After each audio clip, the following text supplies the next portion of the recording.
Hi guys! I am so excited because tonight is the very first game of the new NFL season. Some of you that know me know that I'm absolutely obsessed with football. The time between February and September when football starts again is sad, dark days for me. I wanted to do something this season to sort of help people who want to learn more about football but have maybe been too intimidated to ask questions or overwhelmed by all the information that's out there to ever dive in. So I kind of came up with this idea to take the 5 most talked about hot ticket items in the NFL of the week and share them with you guys on a weekly basis. I'm going to try to do an update before Thursday's game and then on Tuesday morning after Monday night's game to kick off and cap off the whole football weekend.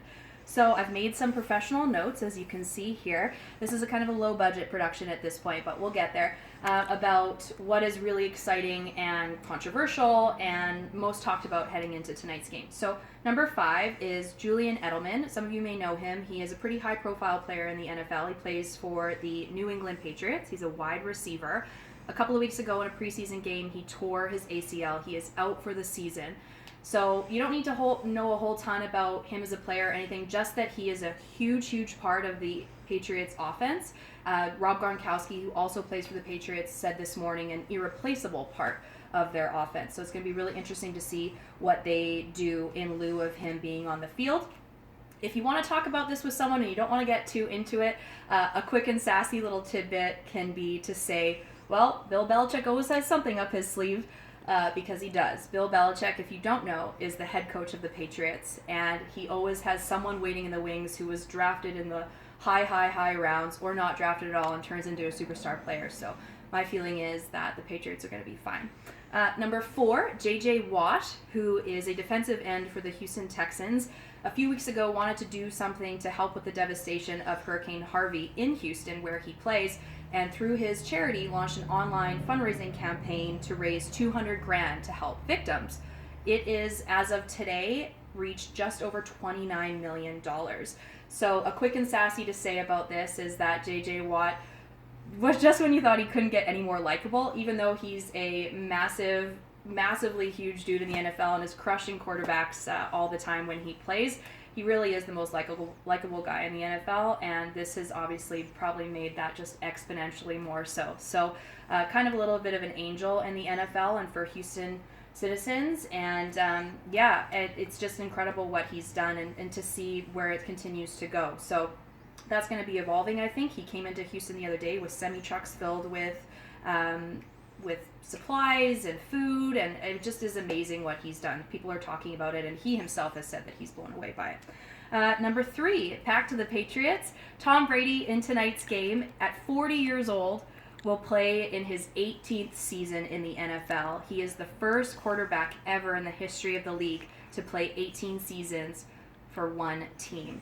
Quick and sassy that you can say about this is there must be something about those nuts and berries, and that kind of alludes to the fact that Tom has become infamous in the last couple of years for his very specific seasonal and disciplined diet. He himself says that he mainly survives on nuts and berries, which when you're 6'4" and playing football for a living, I don't know how it's possible, but it's obviously working for him.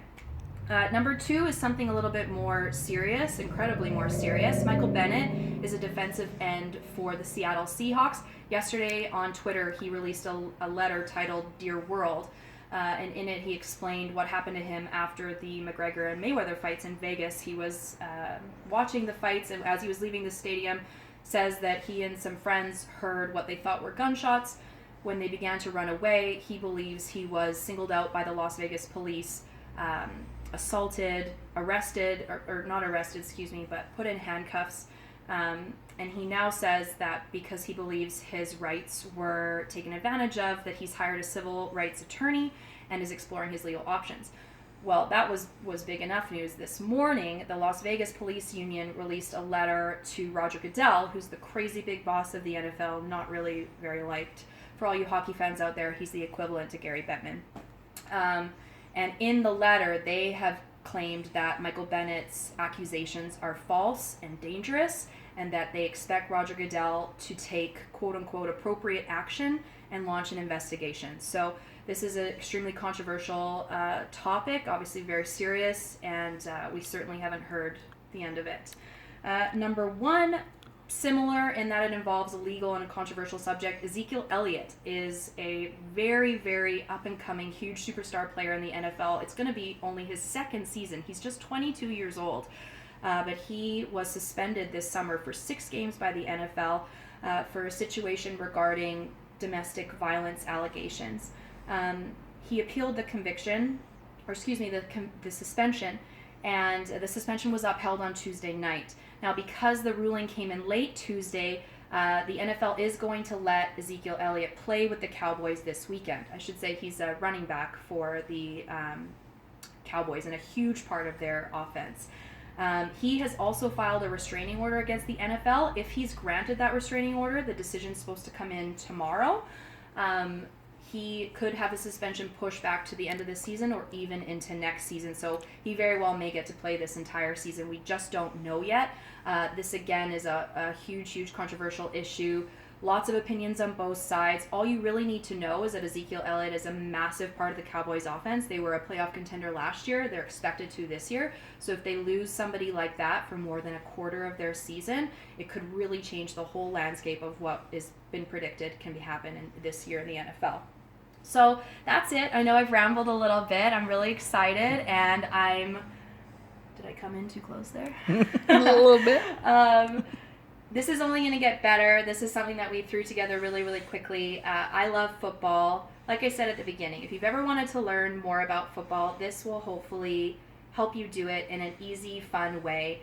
It doesn't matter why you want to watch. If you like the guys, if you like the uniforms, you pick the Dolphins because you love Dolphins, it doesn't really matter. Anyone who wants to tell you that you're liking for a stupid reason or wants to be obnoxious about it, just ignore them. I believe that with football and sports in general, the more the merrier, and I'm happy to have you, and I'm happy to help you make it a little bit more palatable, if you will. If anything, at least you'll know what people are talking about when they're nonstop shutting up from now until February about this game that everybody's obsessed with. So have fun tonight, grab some chili, grab a chicken wing, and I will see you on Tuesday morning. Bye!